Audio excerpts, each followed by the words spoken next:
Y la salida existe. Lo que pasa es que la capacidad de negociación que estamos viendo, la credibilidad, la confianza en el gobierno, se va perdiendo. Y por lo tanto, a veces se recurren a medidas extremas, a exigencias y a medidas de presión como estas. Ahora sí ya nos escucha el exministro de Salud, Abel Salinas. Muchas gracias por la espera, doctor Salinas. No, Karina, con todo gusto. Y ciertamente es una preocupación de muchos de nosotros estas dificultades que tenemos, que si bien es cierto, se han visto agravadas por la pandemia. De hecho, fuimos uno de los países que peor manejó la pandemia en el mundo.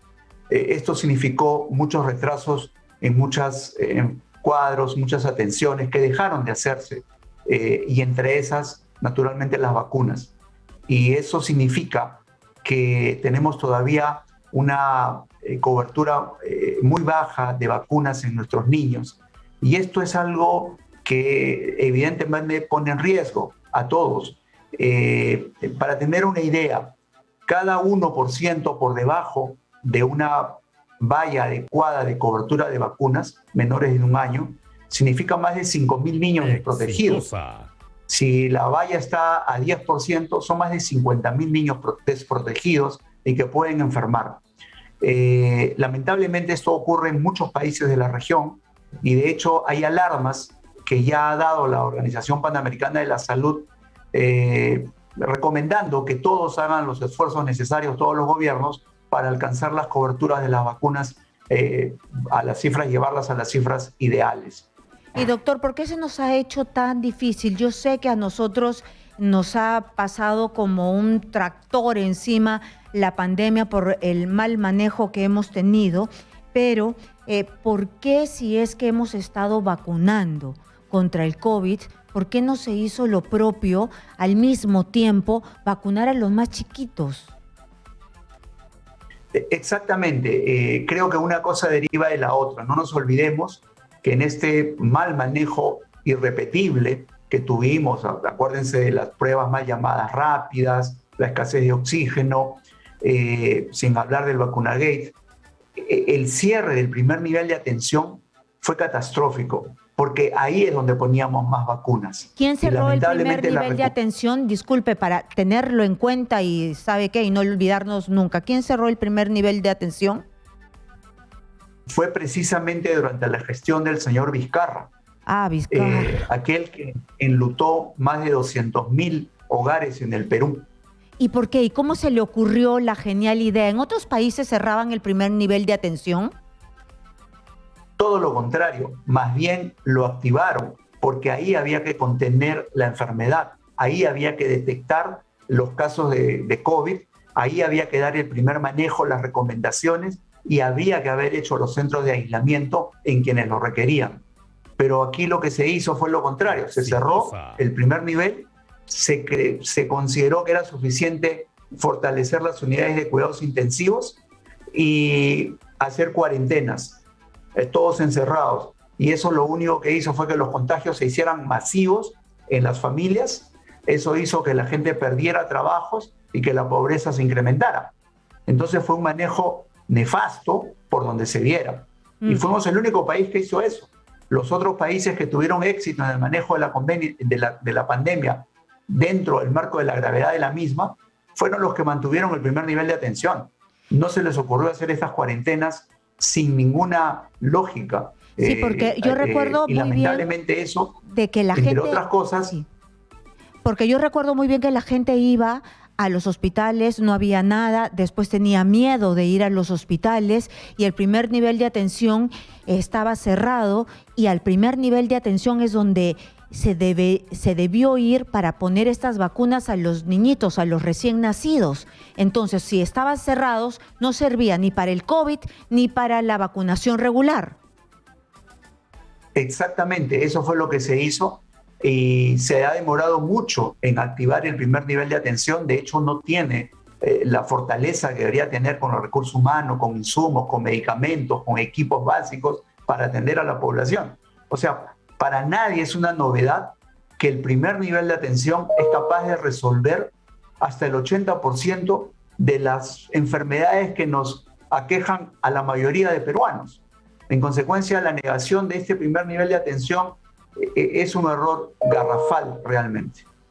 Muy bien, entonces vamos a ver qué cosa es lo que nos dicen también, ¿no? En la conferencia que van a dar a la 1 de la tarde, me parece que hay conferencia del Consejo de Ministros, el presidente no va a estar, pero a la 1 de la tarde conferencia de Consejo de Ministros, que va a decir sobre todo por la huelga que hay en este momento de los médicos. Los médicos están en huelga.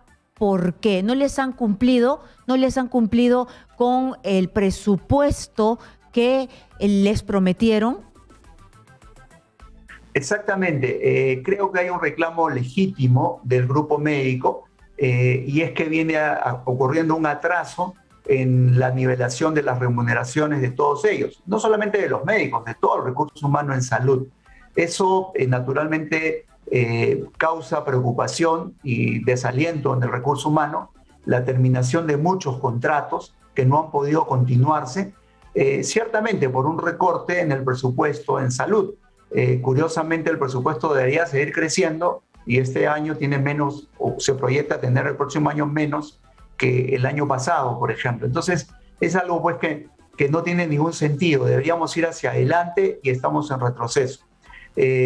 Lamentablemente, las medidas de fuerza, los paros o las huelgas cuando se hacen indefinidas no terminan sino perjudicando a la población. De manera que yo hago un llamado a las autoridades, tanto del Ministerio de Salud, del Ministerio de Economía y Finanzas, como a los propios gremios de profesionales, que deben sentarse a la mesa y buscar una salida a esto. Y la salida existe, lo que pasa es que la capacidad de negociación que estamos viendo y la credibilidad, la confianza en el gobierno se va perdiendo y por lo tanto a veces se recurren a medidas extremas, a exigencias y a medidas de presión como estas.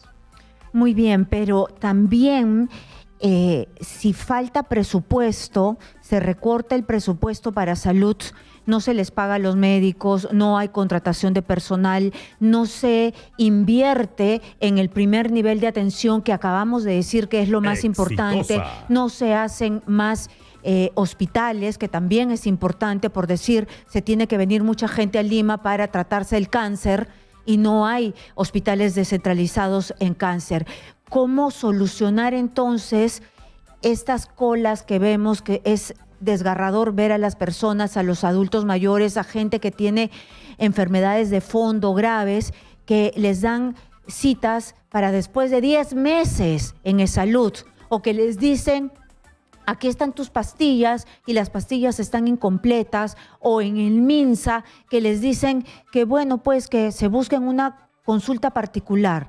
¿Cuándo vamos a dejar de dar una salud tan mediocre a la gente? Así es, y peor aún, y permítame, Karina, mencionar esto, la promesa aquella, que la verdad que a mí me dolió en el alma, escuchar al presidente Castillo y hacer todo un espectáculo de una imagen de un cheque de 4.000 y pico millones de soles que les estaría dando a los niños por la lucha contra el cáncer. Y después decir que nos parecía un presupuesto enorme, pero bueno, digamos, esa era la voluntad y era un engaño. Y esto, la verdad, jugar con la dignidad, con la salud, con la enfermedad de los que están padeciendo en algunos momentos enfermedades graves como el cáncer, y todas las enfermedades en realidad son un dolor para los hogares, para las propias personas, la verdad que significó una burla. Por eso entiendo que el grupo de recursos humanos, el grupo de salud, está indignado y enardecido. Ojalá existan algunas posibilidades diferentes, algunos cambios urgentes. Sé que vivimos un momento muy difícil. Ojalá, yo creo que en medio de todo lo que está ocurriendo, y permítame, Karina, yo creo que el presidente Castillo, ya en un acto final de buena fe, debería dar un paso al costado. Yo creo que ya es irreconciliable la situación con el país, ha engañado a las personas, está rodeado de la gente que no es idónea y lo están arrastrando a él y a su familia. Yo no sé qué tan metido esté en los temas, pero no se está haciendo bien a él, no le está haciendo bien a su familia y peor aún, le está haciendo mucho daño al país. De manera que mi llamado, mi reiteración es dar un paso al costado. Yo creo que hay que buscarle una salida al Perú. No se merecen todas las personas que están ahí, ni haciendo paros, ni las personas que están esperando atención, mendigando en la calle, haciendo colas para ser atendidos, gente de provincia que se instalan en carpas. Eso es algo inaudito, eso es algo que no puede continuar y que tiene que buscarse una solución inmediata. Una última consulta. ¿El ministro de Salud existe? Porque ahora de verdad que parece un fantasma. Nadie lo ve, no hay conferencias de prensa, no se le ve activo. Vemos más bien solamente quejas. Sí, en realidad, yo soy sincero, yo tampoco lo conozco al ministro de Salud, me enteré y he aprendido, me he enterado un poco de él cuando he leído las noticias. Mantiene un perfil bastante bajo, hay poco liderazgo y por lo tanto no lo conozco, pero ojalá se dejara ayudar y se rodeara de las personas que le ayuden, pero no está ocurriendo eso. Hay una evidente falta de gestión en el sector salud. Ojalá haya un cambio o en él mismo o en su equipo de gestión, o dar un paso al costado. Cuando uno no está listo para algo, cuando la situación es adversa y uno no la puede resolver, lo digno es dar un paso al costado. Y un último mensaje, por favor, en 30 segundos para los padres. Usted es médico pediatra, para los padres que todavía no han ido a ponerle las vacunas a sus niños para que estén protegidos. Las vacunas salvan vidas. No hay ninguna estrategia en salud más costo efectiva, que tiene más beneficios después del agua potable segura, oportuna, que las vacunas. Las vacunas han evitado millones de enfermedades en el mundo. Gracias a las vacunas, nuestros niños ya no mueren por meningitis, ya no hacen poliomielitis, ya no hacen neumonías, no se morían por diarreas. Todo eso se ha controlado gracias a la utilización de las vacunas. De manera que no hay que tener temor y acercarnos a vacunarnos y llevar a nuestros niños al lugar más cercano posible. Muchísimas gracias, Abel Salinas, exministro de Salud, ha estado con nosotros. Vayan a vacunar a sus niños para que estén totalmente protegidos.